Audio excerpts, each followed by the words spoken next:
మీకు చాక్లెట్లు అంటే ఇస్తామా? అయితే ఈ వీడియో మీకోసమే. మీరు తినే ప్రతి 100 గ్రామ్ ఆఫ్ చాక్లెట్ల ఒక 60 ఇన్సెక్ట్స్ ఫ్రాగ్మెంట్స్ ఉండొచ్చు. అంటే చీమలు, ఈగలు, దోమలు, బొద్దింకలు ఉండొచ్చు.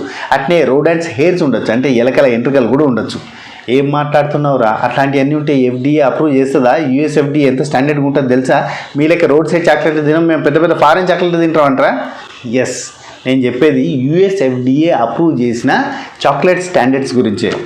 క్యాడ్బరీ లాంటి పెద్ద పెద్ద చాక్లెట్ ప్రపంచాన్ని ఏలుతున్న కంపెనీలకి ఈ ఫ్లైస్ని, పురుగుల్ని, ఈ ఎలకల్ని కంట్రోల్ చేయడం చాలా కష్టమవుతుందని చెప్పి వాళ్ళే ఈ అప్రూవల్ యూఎస్ఎఫ్డీఏ దగ్గర నుంచి తెచ్చుకున్నారు.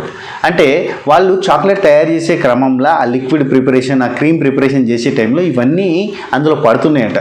దానివల్ల వీటిని సపరేట్ చేయడం కష్టమవుతుందని చెప్పి వీటిని బాగా గ్రైండ్ చేసి మౌల్డ్స్లో వేసి మనకి అమ్మేస్తున్నారు అంట. మెత్తటి పేస్ట్ లాగా చేసి అమ్ముతున్నారు. దీనికి యూఎస్ఎఫ్డీఏ అప్రూవ్ చేసింది. బికాస్ అలాంటి కంపెనీలు ప్రపంచ చాక్లెట్ మార్కెట్నే వెళ్తున్నాయి, కొన్ని వేల లక్షల కోట్ల బిజినెస్ని చేస్తున్నాయి. సో అటువంటి కంపెనీస్కి ఆపోజ్గా పోతే వాళ్ళ స్టేట్ ఎకానమీ పడిపోతుంది. కాబట్టి వాళ్ళు ఏదైతే రిపోర్ట్ ఇచ్చిరో ఆ రిపోర్ట్కి యాక్సెప్ట్ చేసింది యూఎస్ఎఫ్డీఏ.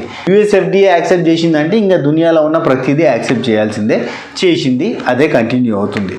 సో మనం తినే ప్రతి 100 గ్రామ్ ఆఫ్ చాక్లెట్లో 60 లేదా 90 పురుగుల వరకు ఉండొచ్చు. అలాగే 1 నుంచి 3 ఎంట్రికల వరకు కూడా ఉండొచ్చు.